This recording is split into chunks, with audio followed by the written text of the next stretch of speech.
Imam Ahmad Raza, guiding souls with wisdom's grace, guiding souls with wisdom's grace. Our grand Mujaddid, a cherished embrace, our grand Mujaddid, a cherished embrace.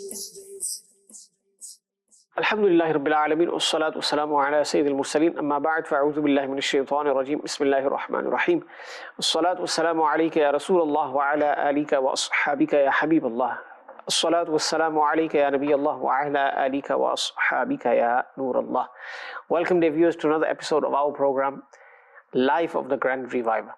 And inshallah in this episode we will continue to hear about the blessed life of Ala Hazrat Imam Ahl Sunnat Maulana Shah Ahmad Raza Khan alayhi rahmatur rahman. Now one of the titles of Ala Hazrat Ali Rahma is Mujaddid Dino Millat, the reviver of the religion. And this particular title was bestowed upon him by the ulama of Arabia as well as other parts of the land, meaning many ulama from the subcontinent and other places as well. So the Arab ulama and non-Arab ulama both declared Ala Hazrat as the Mujaddid. Now first of all, let's get into this discussion. What is a Mujaddid? Where has this concept of a Mujaddid been taken from? What does it actually mean? First of all, in Sunan Abi Dawood Sharif, there's a hadith of the Prophet ﷺ which states, Inna Allah yab'athu li hadhihi al-ummati ala ra'si kulli mi'ati sanat man yujaddidu laha dinaha. That indeed Allah will send for this ummah upon the head of every 100 years a person who will revive their religion for them. So it was the way of Allah subhanahu wa ta'ala that He continuously sent Anbiya alayhimus salam, right from the beginning, Sayyidina Adam alayhi salam, till our final Prophet sallallahu alayhi wasallam, one Nabi after another Nabi. And we know there are approximately 124,000 Anbiya alayhimus salam, all of them invited towards Tawheed, the oneness of Allah, monotheism. They showed people the path to Jannah. They saved people from hellfire. And in the end, our Prophet alayhi salam is the last Prophet. No Prophet is to appear after him. So who will carry out this work then? Inviting towards Tawheed, inviting towards goodness. Now this responsibility has been transferred to the ulama, the knowledgeable scholars of the ummah of the Prophet sallallahu alayhi wa alihi wasallam. Allah Ta'ala states in the Quran, Bismillahir Rahmanir Rahim, Kuntum khayra ummatin ukhrijat linnasi ta'muruna bil ma'rufi wa tanhawna 'anil munkari wa tu'minuna billah. That, O Muslims, you are the best ummah that was sent forth for mankind. And what are the reasons given for being the best ummah? Why are we the best ummah? Ta'muruna bil ma'ruf. You invite or you command the goodness. You command what is right. Wa tanhawna 'anil munkar, and you forbid evil. Wa tu'minuna billah, and you believe in Allah subhanahu wa ta'ala. And this concept of inviting towards good, forbidding evil, has been mentioned numerous times in Al-Quranul Kareem. Now we know, generally speaking, this responsibility of Amrun bil Ma'ruf wa Nahyun anil Munkar, inviting towards good and forbidding evil, applies to everyone. Everyone is a muballigh in his own right. A father and mother at home, a father is a muballigh. Similarly, in various other settings, a person is a muballigh. He has to preach what is right, forbid evil. But there are so many masail which awamun nas, even if they try to, they would not be able to resolve, or they would not be able to have the same effect as elite ulama. So those certain masail, certain aspects of the religion where the ulama, they have been given precedent and they have been tasked to ensure that this is conveyed, this knowledge is conveyed, the deen is revived, etc. So what are those things? What are those rulings? So for example, heresy started to prevail, ill beliefs, wrong doctrine and beliefs. When this happens, when bid'at become excessive in the society, wrongful innovations, then it is upon the ulama, and in particular the mujaddidun, the revivers of the religion, to take responsibility and to revive the deen for people, to eliminate the heresy, all these wrong beliefs, and then once again present to people the refined, once again present to people the pristine teachings of Islam. They remove all evil and they present Islam to people in the manner it should be viewed as. it should be studied as. They present to people the right version of Islam. Now the usul, the principle is that in every era, in every century, there is a different mujaddid. As we heard in the hadith, إِنَّ اللَّهَ يَبْعَثُ لِهَذِهِ الْأُمَّةِ عَلَى رَأْسِ كُلِّ مِئَةِ سَنَةٍ مَنْ يُجَدِّدُ لَهَا دِينَهَا. Allah Ta'ala sends a mujaddid at the head of each century, a person who revives the religion of people. Now, although the word used in the hadith is مَنْ يُجَدِّدُ, this word man is wahid, but it can also be used for plural as well. And because of this, ulama have said there could be more than one mujaddid's revivers in a particular era, in a particular time period. And they will remove all heresy, all unorthodoxy, and they will fulfill the needs of the people in terms of Islamic and religious needs. Now, from the mujaddidun, the first person who was declared by the ulama as a mujaddid was Sayyiduna Umar bin Abdul Aziz radiyallahu ta'ala. He was from Banu Umayyah, and he was a Khalifa. Now the manner in which he carried out work, subhanAllah, it was exemplary. Many wrongful things had crept into Islamic society at that time, and he removed them from the roots. He presented the true version of Islam to people. It's also mentioned that the formation of hadith, official hadith studying, tadween of hadith, he also played a major part in that. So many of the leaders before him were unqualified. And ma'azallah, their sinful ways led to sin increasing in society. Sayyidina Umar bin Abdul Aziz changed all of that, changed the whole picture. And his rulership became a rulership of peace, of serenity. And he carried out this tajdidi, this revivalist work. So he spread justice everywhere. The second thing was the tadween of hadith, the formation of hadith, writing of hadith, documenting hadith. Although the Sahaba did write, but the majority of people, they would hear and memorize. And we know the Arabs at that time, they had very powerful memories, strong memories. They were able to memorize hundreds of ash'ar on the spot, in a particular mehfil. If poetry is being recited or anything, they would be able to memorize it right on the spot. So although it was proven from the Sahaba that they wrote, but the hadith compilation, this hadn't come into existence yet. When Sayyidina Umar bin Abdul Aziz radiyallahu anhu saw that the Sahaba are passing away, so he sent a letter to his governor, and he said, gather the ulama in that location and begin to collect the ahadith of the Prophet sallallahu alaihi wasallam. And the foremost scholar in this regard was Imam Zuhri rahmatullahi ta'ala alayhi. And the hadith were collected. This is how Sayyidina Umar bin Abdul Aziz contributed and played a massive part in the formation of hadith into official books. So although Sayyidina Umar bin Abdul Aziz was considered the mujaddid of the first century, as we heard before, there could be more than one mujaddid in a time, that the ulama declare more than one person as the mujaddid in a particular era. And all of them have those sifat of a mujaddid. They remove bid'ah, innovations, heresy, wrong beliefs, and they fulfill the needs, religious needs of people, and present to them the pure teachings of Islam, which are in their original format. And because of this work of theirs, they are known as a mujaddid. Now, if you look at the second century, Imam Shafi'i rahmatullahi ta'ala alayhi has been declared as the mujaddid. As well as him, some even considered Imam Musa Kazim radiyallahu anhu to be a mujaddid. Likewise, Imam Muhammad, who is the student, one of the foremost students of Imam al-Azam Abu Hanifa rahmatullahi alayhi, some people have declared him as, some ulama have declared him as the mujaddid of the second century. Because the way in which he explained the fiqhi masail to people, formatted and collated fiqh rulings, subhanallah, this is work deserving of the title of mujaddid.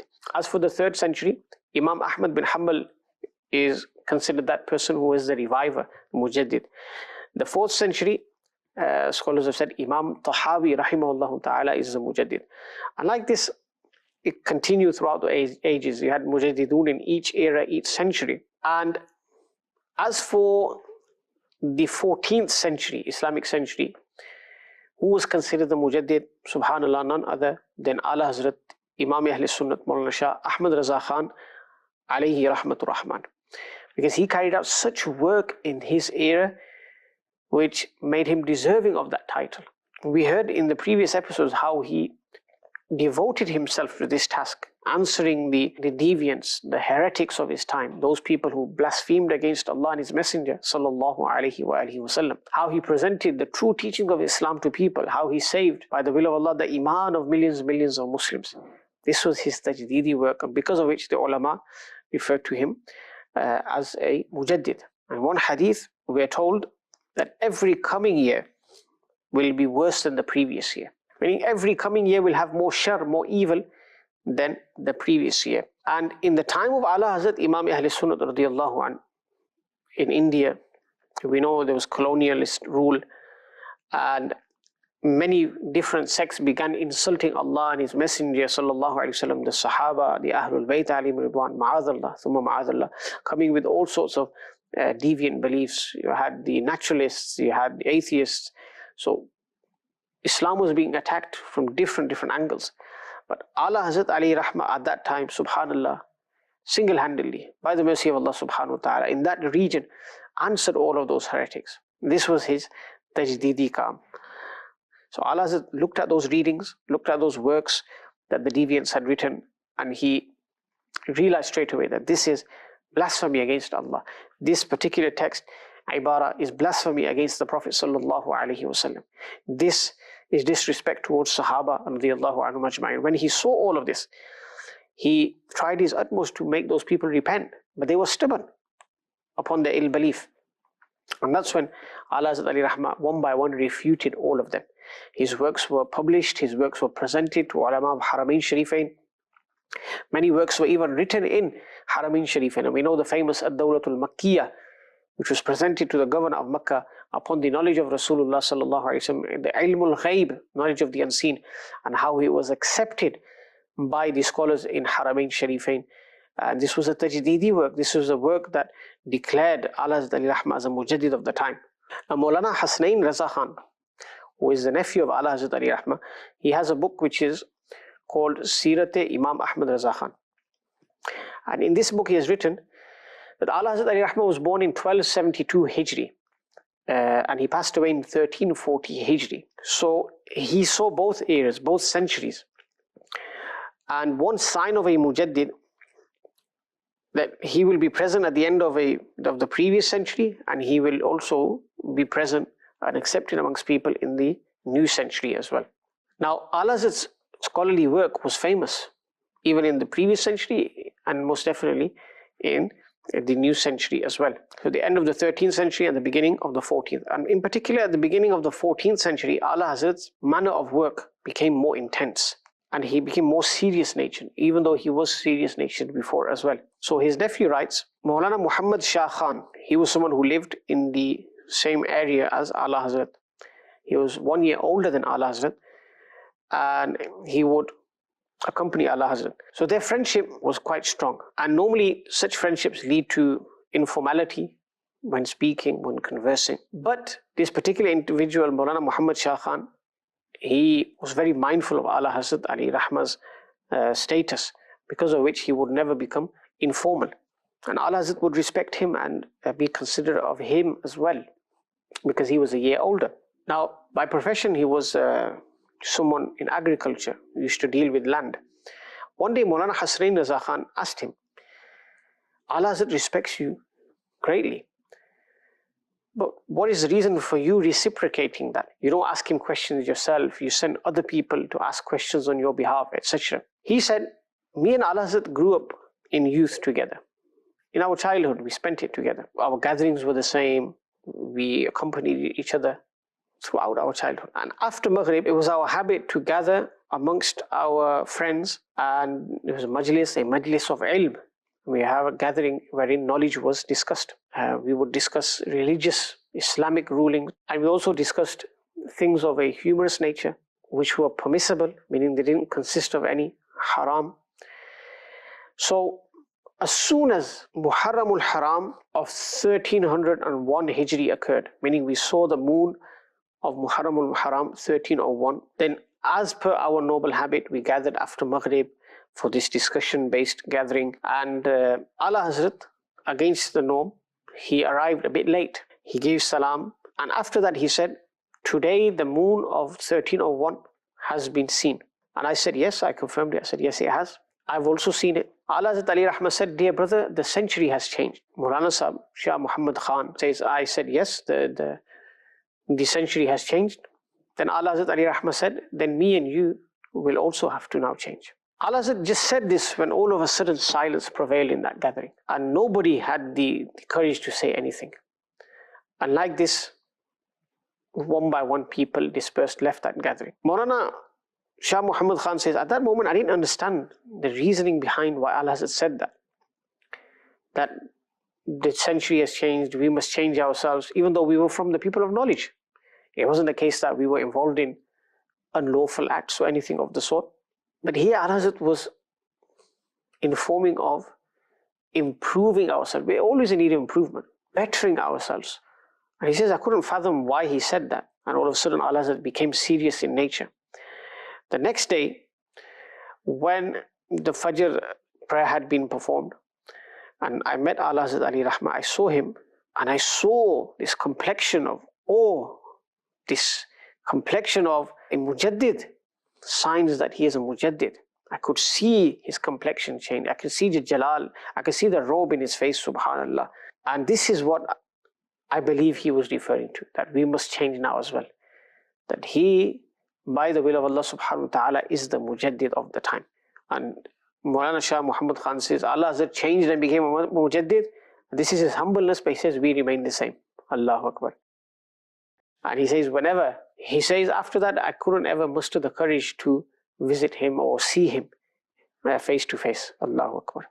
So this was the 14th century now. This was the start of his rise towards that level of being a Mujaddid, subhanallah. What are his tajdeedi works? Why is he a Mujaddid? Subhanallah, what are his khidmat, his services in terms of Quran and Hadith, fiqh? And we only have to look at his works, his study, his fatawa radawiyya, other works as well. His service to Quran, his service to Hadith, his fiqhi masail, the innovations of the time, how he tackled them, how he refuted the heretics of his time. And then you will realize the service that he gave to Islam, subhanallah. But these things require separate episodes. So inshallah, in the coming episodes, we will discuss the tajdeedi works of Ala Hazrat, and in particular, Kanzul Iman Sharif, which he wrote, the most authentic Urdu translation of the Quran. Many ulama say if this was the only work of Ala Hazrat, it would be sufficient to declare him a Mujaddid of the time, subhanallah. In that translation, Kanzul Iman, Ala Hazrat has used the most appropriate words in each maqam. Whether it's Allah Ta'ala, the Prophets ﷺ, the awliya, he has used very careful wordings. And previous translations, ma'adallah, they didn't have this principle in place. And if you read those versions, whereas the awam are not allowed anyway, but just for argument's sake, if you read those versions, you will find that they've transgressed the boundaries. They've, ma'adallah, used inappropriate words to describe Allah or His Prophets ﷺ, or the awliya, or the Salihin. So this was the infradiyat, the uniqueness of Allah's translation, that it is in accordance to the teachings of Ahlul Sunnah, the teachings of adab and respect. Many ayat which were difficult to translate, Allah has showed the whole world how to translate those ayat without compromising your belief, without having to distort the meanings. Subhanallah. Inshallah, in the next episode we will hear about this splendid work, Kanzul Iman.